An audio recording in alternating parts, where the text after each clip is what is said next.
Hi there and welcome back to ADSR Massive Tutorials. This is the final tutorial in this series that we've been doing on the left side of Massive, the kind of left panel, so the oscillator section, modulation oscillator, the noise and feedback control. So this final tutorial we're going to be focusing on this section down here, first looking at the noise generator, then moving on to the feedback control. I'm going to post links to the other tutorials in this series in the comments section where we looked at the wavetables on offer in the oscillator section, and also all these different modes that we have, the wavetable position control and intensity control, and then the modulation oscillator and all the modes. So there'll be links to those tutorials, so if you want to go and check them out first, if you've not seen them, and then come back to this one, that's cool. So yeah, the noise generator down here, start off with this default patch in Massive. Let's turn off that oscillator 1, and this noise generator is turned on by default, but the amp is down, so bring the amp up and we get that white noise. So what white noise is, it's kind of like just all frequencies, like, you know, it's just that sound. There's no pitch to it, so you can play right up and down the keyboard. It's still going to give off the same sound. There's no pitch to noise. So you might wonder why this is useful, because most synthesizers will feature a noise generator. And there's a couple of different ways of using it that I'm going to look at today. I mean, the scope for noise, a noise generator or white noise in sound design is quite big, so I'm going to look at a couple of the practical applications. So for starters, I mean, you'll see noise in a lot of synthesizers, but with Massive we've got this variety of noise options as well, which is great. So we've got white noise, which is just the standard white noise sound. You've got bright noise, it's a little bit thinner. Brown noise, it's kind of like sort of muffled. Tape hiss, and these are kind of variations on noise really. So, and then Paper and Murmur, quite really experimental. So we'll go back to this white noise here. One of the first or most common uses of noise in a synthesizer is for generating drum sounds. So this noise, white noise loaded in here.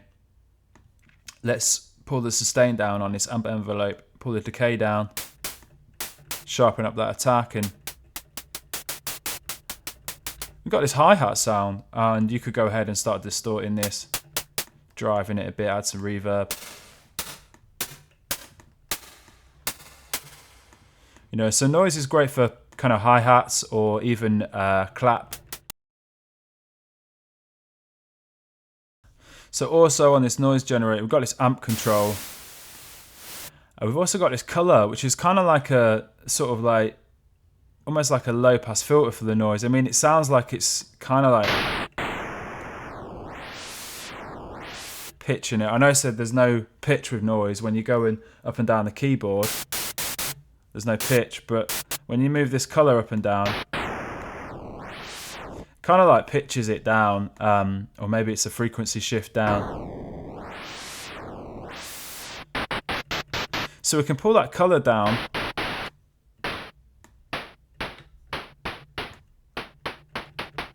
we'll get a deeper tone, which might be a bit more useful for a clap sound, a very synthetic sort of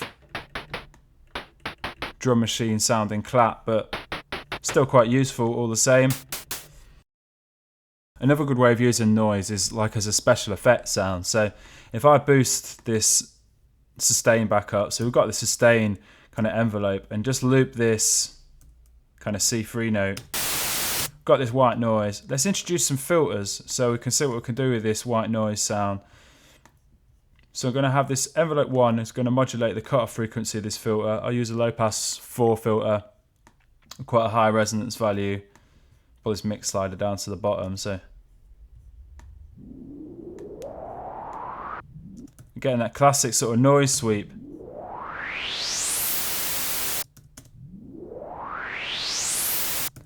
And we could take this one step further maybe and add an LFO to that cutoff frequency.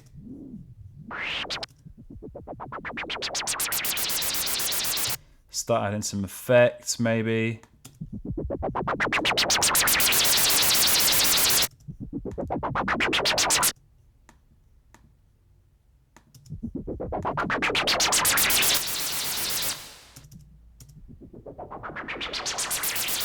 We could go in the other direction, so rather than it being a kind of sweep up, we could have like more of a downlifter sound.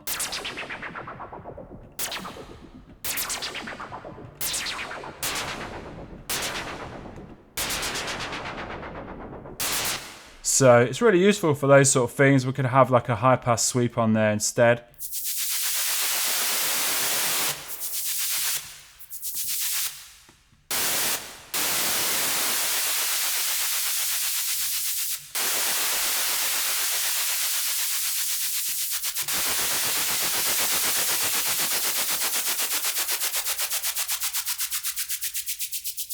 So great for special effects and stuff like that, noises. It's also quite useful for bringing a bit of kind of high end to a synth sound. So if I just reset this sound and just make a basic sort of chord patch with these 3 sawtooth waves and the oscillators.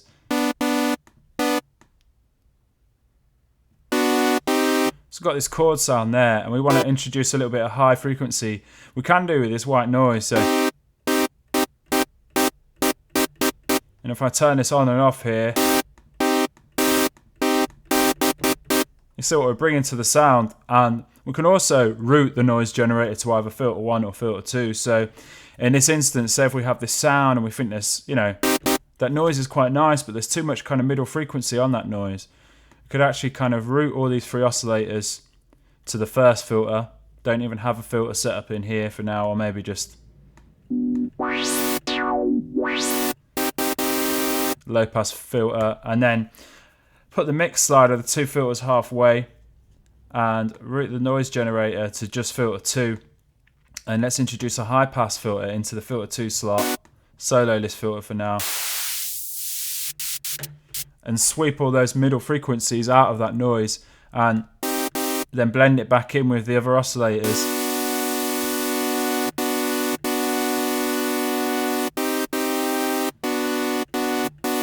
So there we're just adding that noise to the kind of top end in the sound, and we've swept off all the middle frequencies out of the noise.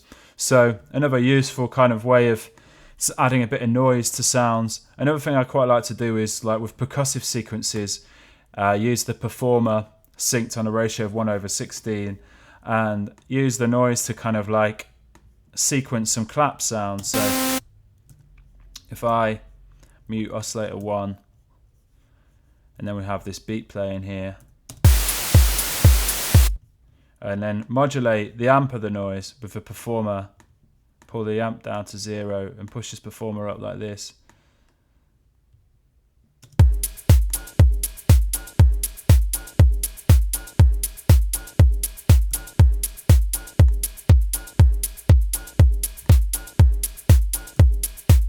And it's just a simple noise, but it's just adding just a nice sort of bit of, I mean, there's that beat without the noise there.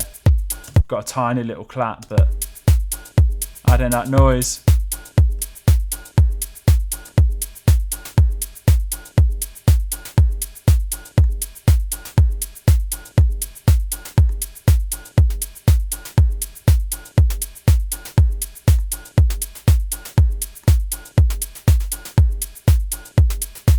Distort it a bit.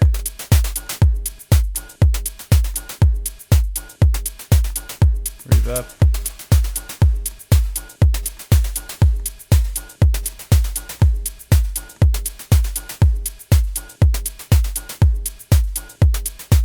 So a couple of different applications of the noise generator there. I mean, like I was saying, it goes further than that. There's so many different ways you can use noise in synth sounds and stuff like that, but there's just a couple of examples. So going to move on and look at this feedback control now. So I've got this bass sound in here. Let's load up this bass sound. Bit of a kind of garage bass sound really. A couple of smooth square wavetables detuned. Bit of a sine wavetable there, providing the sub. And I've got some routing going on with these 2 filters, a low pass filter, a scream. And yeah, some envelope modulation, giving us that nice kind of plucky bass sound, some tube driving it, and some chorus. And that's about it really, and some tweaking on the oscillator phases. So I've got this little hook. So let's have a look at this feedback control.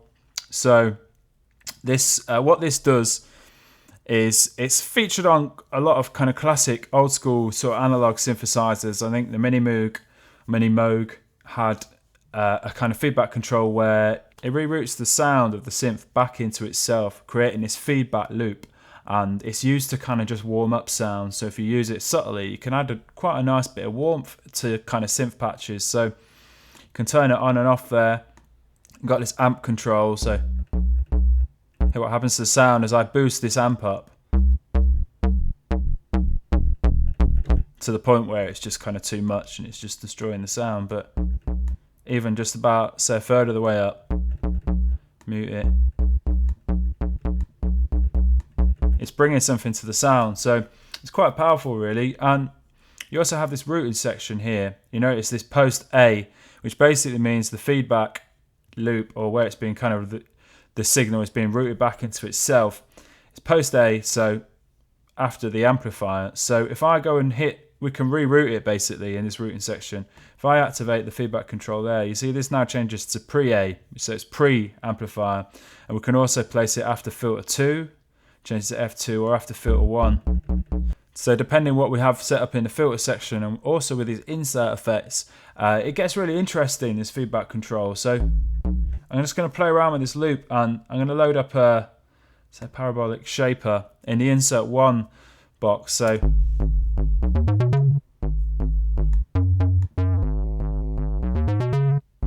So at the moment now, what we're having is the sound is going through filter 1, but we're not getting much of filter 1. Let's put the mix slider in the middle there.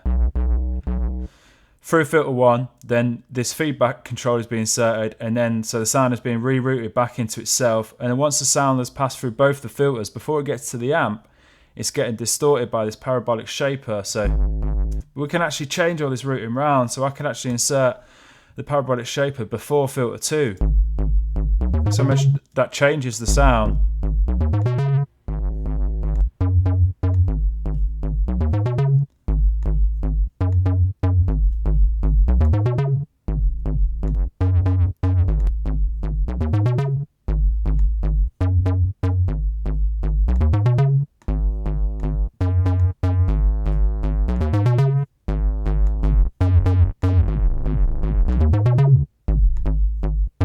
And so just by moving that stuff around, so obviously with the insert 1, we can place it before the filter as well as after the filter. With the feedback control, we can place it after the filter, or after the insert effects, or after the amp, and then it's kind of routing back into itself. So we could even put the feedback is there, so it's post amplifier, and then we could put the insert 1 afterwards. So